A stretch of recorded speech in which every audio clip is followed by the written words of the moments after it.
much anticipated virtual press conference from defending champion Max Homa here at the Wells Fargo Championship. Max, it's been 2 years since you won this tournament. What is it like to come back to defend at a tournament that it's been that long?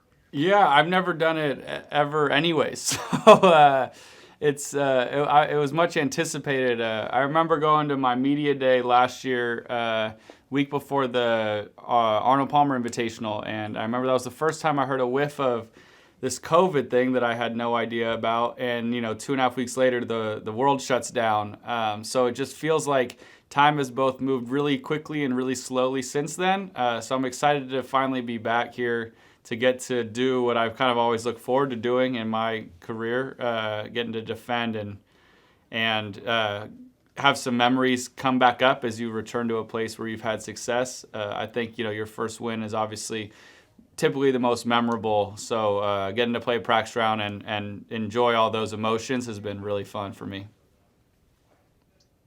What specifically can you recall from that Sunday 2 years ago, being back here? The weather delay, I think I was talking to Joe yesterday about it. Of all the things I was wondering what would hit me the most as far as the memory goes, I realized that I had a serious deja vu when I walked into the locker room and remember just sitting at my locker as I waited to hit a 6-foot putt or for par to what I thought would be essentially kind of grasp on one hand onto that trophy. So that's what really hit me. So when I come back here and it was raining yesterday, I kind of remembered sitting in that locker room and trying my absolute best not to throw up all over myself. But yeah, and then also we walked up 18 to the green yesterday in our practice round, and that was really cool because that was that was probably the most emotional moment I had when I knew I won the golf tournament. Joe, kind of let me have a little moment. We got to embrace on that green too. So obviously that's we were talking about where we made the last putt from and all that. So that was just fun. It's just it doesn't mean anything 2 years later as far as this week goes, but it does. It's cool to get to go through all those memories and just relive a week that was obviously life changing for me. Absolutely. And looking at where we are now, another great finish last week at the Val's Bar Championship, a T6. Can you just, now that you've had a chance to come out of Sunday, what do you take away from last week's performance? Yeah, I think last week was one of the most all-around good weeks of golf I've had as far as my game goes. I felt like I putted really well. I felt like my short game was really good. My iron game was really good, and I drove it great. So it's fun. It doesn't happen often like that, but it's fun when you have a week like that and it all clicks. I didn't have a great Sunday, but I felt like it was one of those Sundays where I played quite well. I just got the little things were off as far as maybe course management and wind and the stuff you can't really control as much. So it's nice to come into the following week to a course I love with the physical parts of my game feeling really, really good. Knowing that those are the days that are going to happen here and there. It's unfortunate it happened on Sunday, but had it happened on Thursday, I wouldn't have batted an eye to it all. You would have kind of just taken it in stride. So as far as the game goes, it's obviously in a really good spot, and that's the nice thing about when you're playing professional golf, you're traveling all over. When your game seems to be maintaining week to week, it's nice because you don't need to do a whole lot of work as you get to a new venue. Excellent. All right, we're going to open up for questions this time. If you have a question, please type your name in the chat. First, we will go to Adam Schuback at Golf Week. Adam, please unmute yourself and turn on your video if like. Yeah. Hey, Max. I was rereading your transcript from when you won 2 years ago, and you said, reflecting on the couple of years where you struggled, that you were tough. What do you mean? Give me your best example of what you mean by you're tough. I think my best example.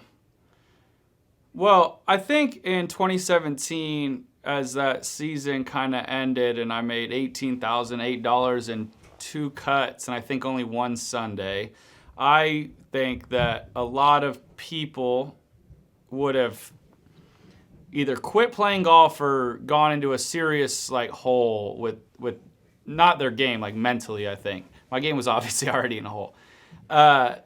So I just feel like that, you can't control a lot in your job really. I can't come out here and all of a sudden figure out how to hit a driver like Rory McIlroy. I can't figure out how to be have a putting stroke like Tiger right away. Like these things aren't all controllable, but one thing you can control is your mental stability and your toughness out here. And I feel like that's what I kind of went to is this is the one thing I can really like hone in on.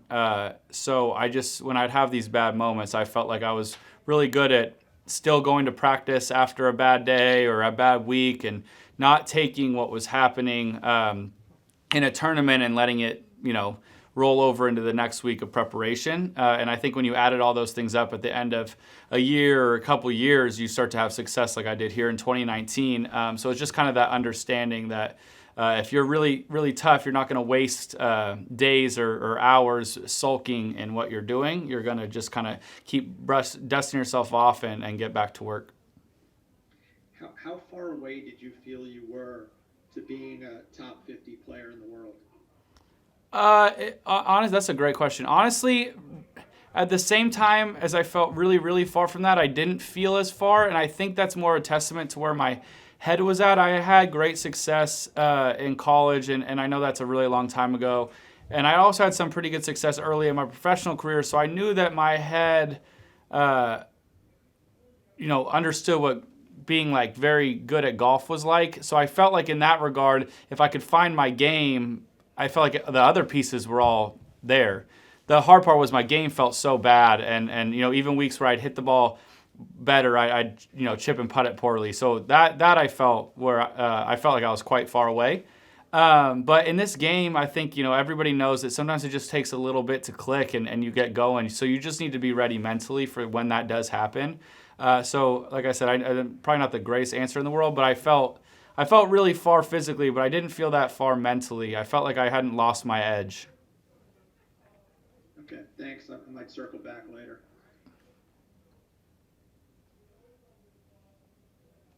All right, next question. We're going to go to Cameron Morfitt, PGAtour.com. Cam? Yeah, hey Max. Congratulations on the good play lately. Just was wondering, some of these guys are superstitious, and a lot of people, superstition kind of is the name of the game in baseball for sure, but sometimes in golf as well. And do you go back when you go back to a place where you've won? Will you go back to all the same restaurants? Will you stay in the same hotel? Will you try to do everything exactly the same, or how far will you take it? And what's the hot spot to eat this week? Well, I did go back to a restaurant that I went to last time, but that's just because I really like it. It's called Cowfish, so it's more that I enjoy that restaurant. I'm not superstitious like that. I've stayed at a different hotel. The Wells Fargo is one of the greatest tournaments. I think everyone would agree that we play in, and they put me up in a hotel this year, or set me up for a hotel this year. That's fantastic. So no, I don't believe in all of that.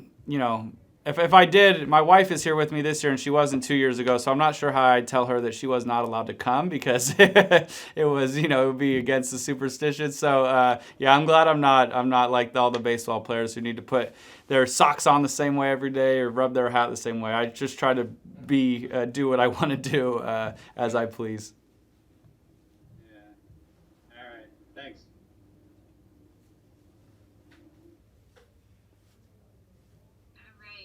You have one other virtual question this time. Can you obviously know your tee time. Can you give us a preview of what you're looking forward to in your featured group this week? Yeah, it'll be awesome. Webb Simpson is obviously a hometown favorite here. His house, I think, is behind the 7th tee. He's one of the nicest people, him and his caddy, one of the nicest people going. And getting to play with John Rahm's a pleasure. He lives by me in Arizona. I think anybody who's ever watched him hit a golf ball knows that he is one of the most talented people in the world and maybe one of the greatest pairs of hands that's probably ever touched a golf club. So I feel very fortunate to be able to play with them and compete against them. It's a blast being out here on the PGA Tour playing against the best players in the world. And when you get a group like that, people who have had immense success, and for John, immense success already as young as he is, it's it's a joy. So I look forward to getting to walk around with them for 36 holes, and kind of size up my game to some of the best players. Great. And we are going to go back to Adam Shupak. Adam. Max, when you after you won, did you find it hard to build on that? And then second part of the question is, did you expect for so much success so quickly after you made the coaching change? Yeah, after I don't think it was hard to build on it. I think the only difficult part really that I can think of is once you win once, I feel like now since you can win, it does add some bit of expectation. I think sometimes having the unknown of are you good enough to win or not is in an odd way freeing, in a weird way freeing, because you kind of just go play and see what happens. When you've won, right after you think, okay, well, if I did that, I should be able to do that again. And when you come up short, or when you miss a cut, it feels you're so far away from what your potential, what you should be doing. So obviously, winning there's way more benefits to that. I mean, now I know I don't need to play perfectly to win, so it's a bit I feel a bit more comfortable there. But there is a bit of pressure to continue winning, and it's only kind of your own pressure. But I just knew that, hey, I went out there and didn't play. I putted probably my best, but I didn't play my best by any means. So why am I now all of a sudden 65th place, struggling to even, shoot under par? It feels like now you're going backwards, because once you win, unless you keep winning every week like Tiger, it feels like you're kind of going backwards. And then, after switching coaches to Mark Blackburn, I was shocked how fast everything's clicked. Now, I will say that it was a huge benefit having, I only played one event, or two events, basically, the Masters and Mayakoba. And then we had a month and a half off to really prep all that. So I played really well at Mayakoba, which was good. But having that month and a half in the off season to practice and hone in on what we've been working on, what we were going to work on, I think that helped a lot. But yeah, I mean, anytime you make a big change in your swing, or in this case it wasn't big, but you make some sort of change in your swing, you're not really sure how it's going to feel and how quickly you're going to be able to adapt to it. But obviously we found something that fits me pretty well, and it's been a joy. It's a treat sometimes when it starts to feel like you didn't have to go through a crazy amount of hours of frustration to find some success. I feel like it came quite quickly. How have you changed your goals now that you've already got an early win under your belt? Has that affected you at all? No, I've never really been somebody with goals like that, like to win or to win a major. That's never been my goals. I mean, Ryder Cup is kind of the newest one, I guess, if I were to say I had one, because it's such a big goal. And every year my goal is to make the Tour Championship. I haven't done it yet, but I feel like even if you have, making the Tour Championship is a big accomplishment. It means you're finishing in the top 30 of some of the best players in the world. So. But my goals typically for my whole life have just been to get a little better every day. And it sounds kind of silly, but I just have always worried that if I did have a goal to, let's say win this year and I won, where do you go after that? So when my goals are how they are now, or just to keep improving and make sure I'm doing everything every day to get better. I win a tournament at Riviera and I go straight into the next week knowing that that's great. But I want to still be a more complete player after, the win at Riviera. I want to be a better chipper, putter, ball striker, whatever it is. But I want to keep progressing. So I've tried to always make my goals a bit more along those lines. Thank you. All right, any last questions for Max? All right, Max, thank you so much for your time today. Good luck this week. Thank you, guys. Have a good one.